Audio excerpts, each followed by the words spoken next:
Yeah, hello everyone, myself Maruti, welcoming you all to this math video session.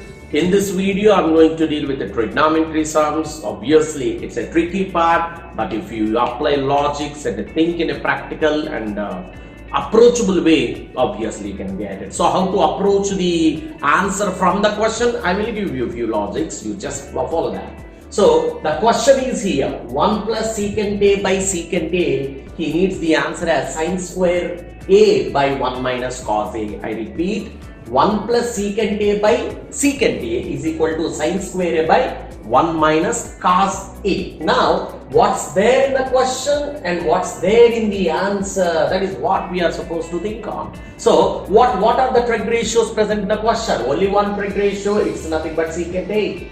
Okay, now what are the trig ratios present in the answer? We are having sine square a, of course, and we are having one more, it's nothing but cos a. Okay, two things we have. Okay, now you have to remember only one thing, that is square. We are able to see the power here. Until and unless we use the square identity, right, we can't get this as square. Means square identity 1, that is sine square a plus cos square a should be used here. Otherwise, from secant, how to get back to sine square? Sine square means we are having only this one. That's the point 1. Point 2. Now, what is the thing? What is present in the question? In the question, we are having secant. But in the answers, we are having cos. Right. How cos and secant are related? That is the second point you have to remember. The second point is nothing but this is the first point what you have to remember. Second point is nothing but multiplicative identity. Multiplicative identity is the next one what you have to remember.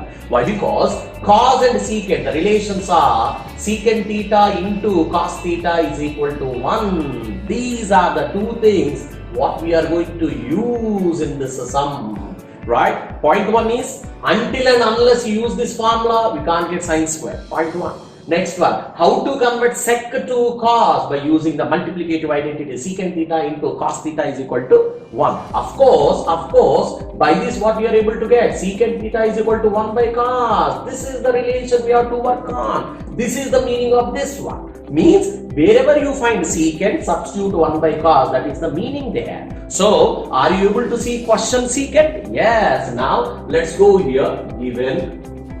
Let's start here. What he says, 1 plus secant a by secant a. This is what we have. Just now I said, wherever you find secant, get it as 1 by cos.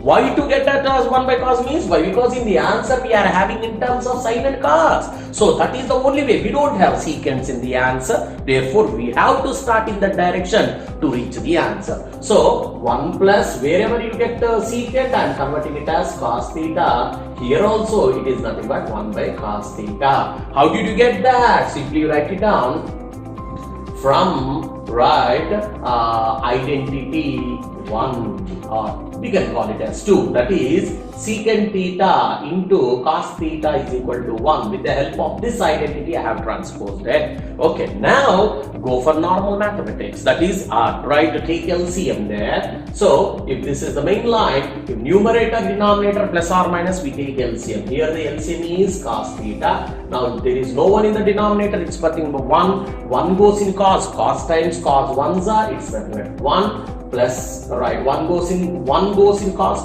times cos 1s are, it's nothing but cos there. Okay, plus, now cos goes in cos. What should be multiplied to cos? To get cos, 1. Cos into 1 is equal to cos. Means how many times cos goes in cos? 1 time. 1 into 1, keep the numerator as 1. Now go for the denominator. What do you have? It's nothing but 1 by cos. So see here, what do you have? The denominator we are having cos, and here also we are having denominator as cos. Cancel it up. What is left over now? So we are having cos theta plus 1. Okay, cool. Can I convert that one as 1 plus cos theta? Do you think any change? It doesn't matter. Right, why did we convert? Why? Because we are having, what do you have here? Sine square, 0.1, and in the denominator, what did you see? 1 minus cos. Okay, here what do you have? 1 plus cos. Here, what do you have in the denominator? 1 minus cos. So the only trick is, as we are having in the denominator 1 minus cos, let's multiply and divide the given concept with 1 minus cos. That is the trick what we are going to play now. So multiplying and dividing by, what's that? 1 minus cos theta. That's the cool point what you have now. So 1 plus cos theta is already there. Okay, I am multiplying with the 1 minus cos theta and I am dividing by 1 minus cos theta. That is what I said. Multiply and dividing by 1 minus cos. Why?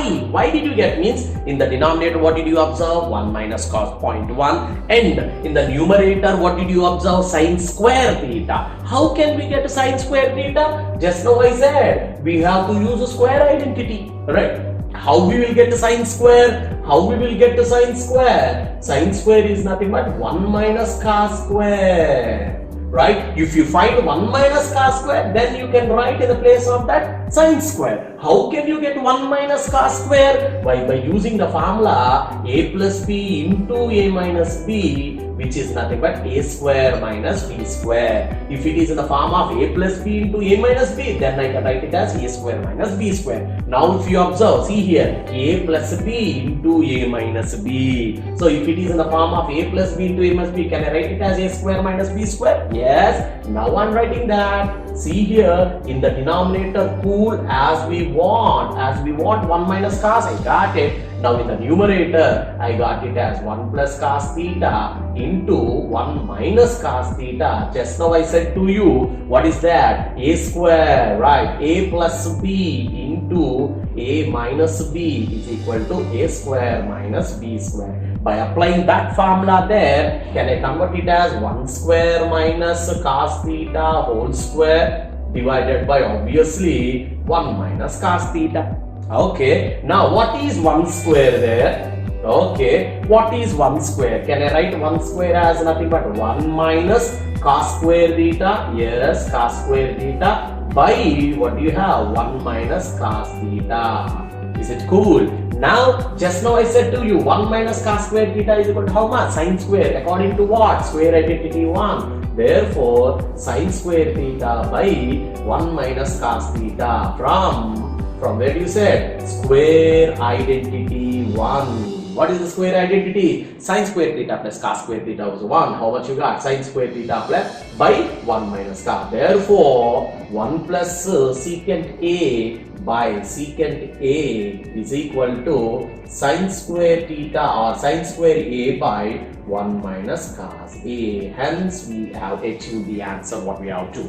Now, as I have said the logic to you, there is one more sum. Right? Secant A minus 1, secant A plus 1, 1 minus cos by 1 plus cos. Use the same logic. So, secant is there, convert in terms of 1 by cos. Right, again secant is there, convert in terms of 1 by cos. Take the LCM and multiply and divided by the required stuff. This is an easy sum. Both the sums, you can work it out if you plan in a logical way. In this channel, I have been placing both math and science videos.